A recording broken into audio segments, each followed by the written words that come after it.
What up, what up, what up? To all my American Aborigines, it's your boy, the Aboriginal Lone Wolf, coming at you. It's been a while since I've been on here, but I had told y'all that in the beginning, that, you know, I wasn't going to be, you know, putting out 4, 5, 12 videos a day. I just can't do it. You know what I'm saying? Ain't that I don't love y'all and I'm not trying to rock with y'all. I can't do it. I just don't have the physical means to be able to do it with the shit that I got going on in my life, working and all this other shit.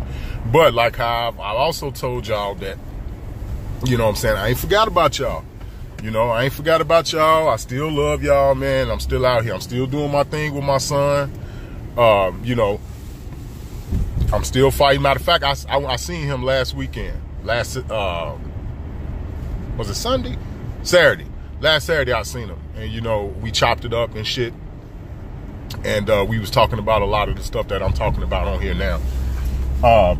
But, you know, the situation is still not resolved. It's still not over with. So, again, I'm making more steps in regards to that.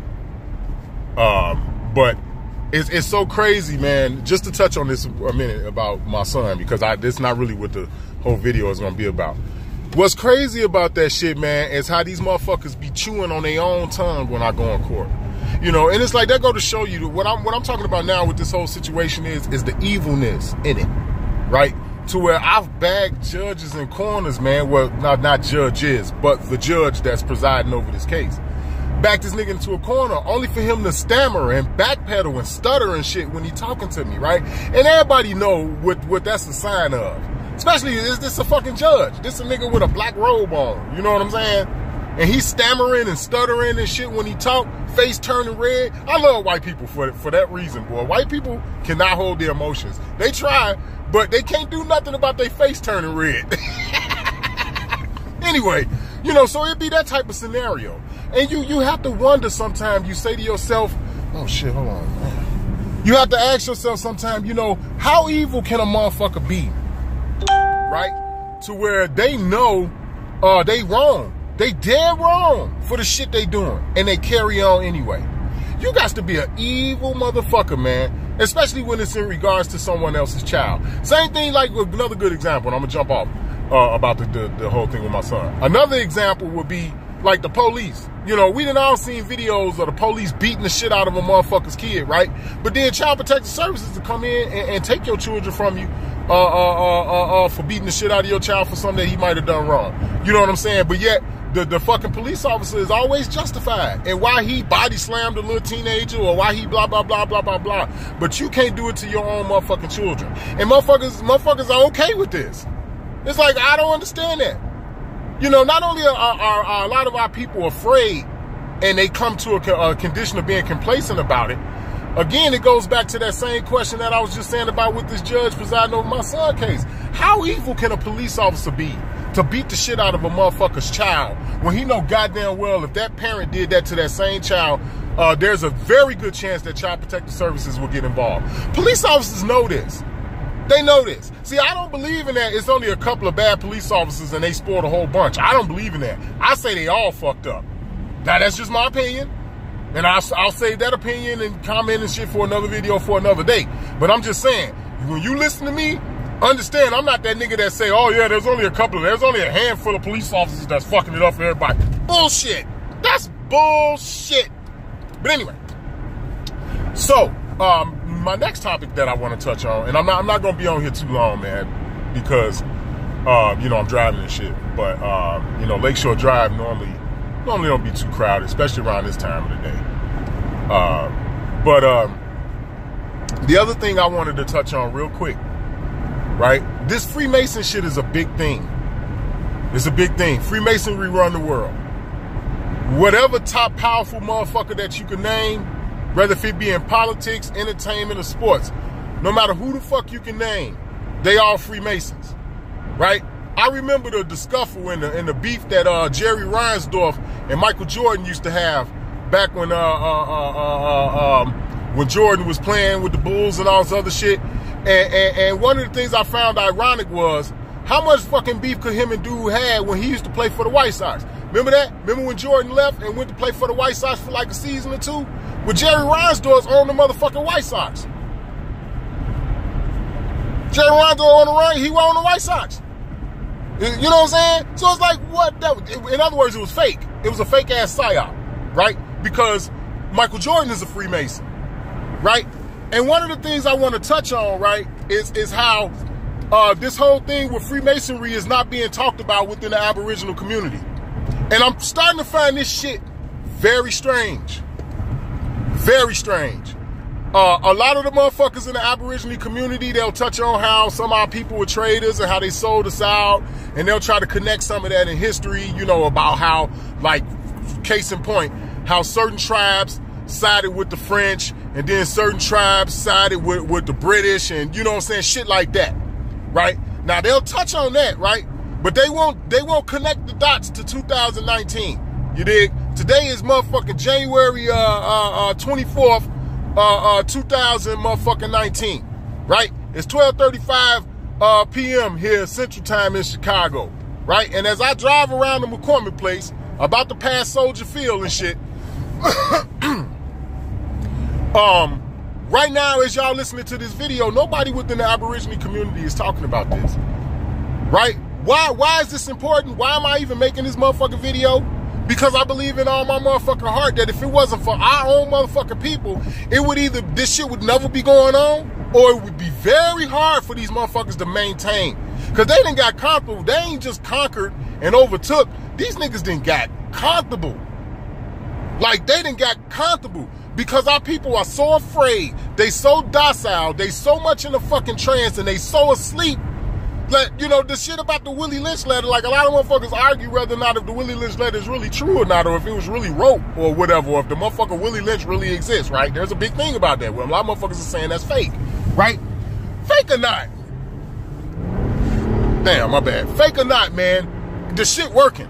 Whoever wrote it, whoever conjured it up, whoever did whatever, whether Willie Lynch is real or whatever, whether the letter was real or whatever, that shit is damn sure being played out today, man. Because our people are docile. You got young men fighting the older men. You got older men fighting the younger men.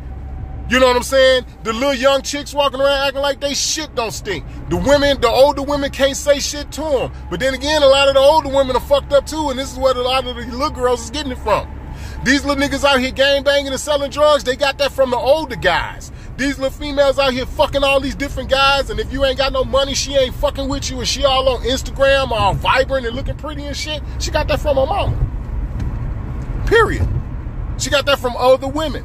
But back to the Freemasonry thing, right? Now, I just touched on the thing about Michael Jordan and Jerry Reinsdorf. That whole situation about them being at war with each other and beefing and shit is not real. There's no way you gonna tell me that nigga owned the Bulls and him and motherfucking Michael Jordan had static, you dig? But then Michael Jordan went to go play for the motherfucking White Sox. Jerry Reinsdorf owned the fucking White Sox. Look it up. Look it up. I'm coming to you from Chicago. Y'all know how I get down. By now, with the videos I done made, you should know, I already know what I'm talking about. But if you don't, go look it up. Like I told y'all once before, you ain't gotta take my word for it. Them niggas are Freemasons. Getting back to my original point. They Freemasons. Any motherfucking body that you can name that's got absurd amounts of wealth, I don't give a fuck if they not Aborigines. They free fucking Masons. You know what I'm saying? They Freemasons, man. And my thing is, I'm trying to understand why ain't nobody in the motherfucking Aboriginal community talking about it. And particularly a lot of these Aboriginal channels, man, where these motherfuckers got 4, 5, 6, 7, 8,000 motherfucking subscribers and shit. You know, now motherfuckers done already been busted. See, this is how come another reason why I believe that, you know, some of these motherfuckers are Freemason. Some of these motherfuckers within the Aboriginal community done already got popped off and caught selling packages and doing all this other shit, right? Now, I just don't talk about it. But it happened to me. It happened to me not once, but twice. And I'm not going to even name the motherfuckers. I'm not going to even name them. I'm not going to even name them. The only thing I'm going to tell y'all is like this, man. The game is not to be sold. I'm sorry. What's the old saying go? The game is to be sold and not told. That's what these niggas is doing that's selling these packages. And then a lot of times you don't even get what the fuck you looking for. That's the other thing. That's the other thing. Because I understand that to a person, depending on how valuable it is, they willing to pay for it. Right? And it ain't my business to say, oh, you bogus nigga, and you shouldn't be paying for it and blah, blah, blah. Just like for a motherfucker if he's selling it. You know what I'm saying? Hey, man, if a motherfucker want to buy it, then what the fuck I supposed to say to the person that's selling it? You know what I'm saying? But the point I'm trying to make about that is, in a lot of the instances, motherfuckers didn't even get what the fuck they was looking for. I know I didn't. I spent total of $260 between two people that I found out about on YouTube and shit like that. Supposed to be a part of the Aboriginal community that, you know what I'm saying? Like I said, I'm not going to name no names. Just understand that whole thing about the game is to be sold and not told, that's not true. So if a motherfucker is trying to get you to buy some shit, some information, don't buy it. That's my opinion. Don't buy it. Now, if you choose to buy it anyway, hopefully it works out for you. But if it don't, that's on you. And that's the reason why I don't get on here and I don't say nothing about it. So here it is, motherfuckers that already got caught in the Aboriginal community selling packages and doing all kind of other shit. You know what I'm saying? So why can't some of them be Freemasons? You know what I'm saying? You ain't gonna tell me that niggas like Tariq Nasheed ain't a Freemason. Tommy Sotomayor, Dr. Phil Valentine, who else? Umar Johnson. Oh my God. Motherfuckers should have picked up on Umar when he was talking about Pan-African. The only Pan I know besides a frying pan is motherfucking Pan the goat god. I don't know no other Pan. Real talk. I don't know no other Pan other than a frying pan and Pan the goat god. So you're not gonna tell me that niggas like them ain't Freemasons, man. You ain't. I'm sorry. I'm sorry. Then not only that, my man Steve Coakley broke it down for niggas in the 90s, man, before the internet got popular, man. Before the internet got popular, before social media got popular, the whole shit. Steve Coakley. And shout out to his son, Steve Coakley Jr., man, for being a survivor. And he's still alive after all this time. Much love to you, brother, wherever you are. You know what I'm saying? But Steve Coakley already put niggas on to these niggas being Freemasons and shit. He already put them on. We told you niggas back in the 90s. Back in the 90s, man, the man proved it. All you got to do is go to motherfucking YouTube. Go to YouTube and type in Steve Coakley, C-O-K-E-L-Y.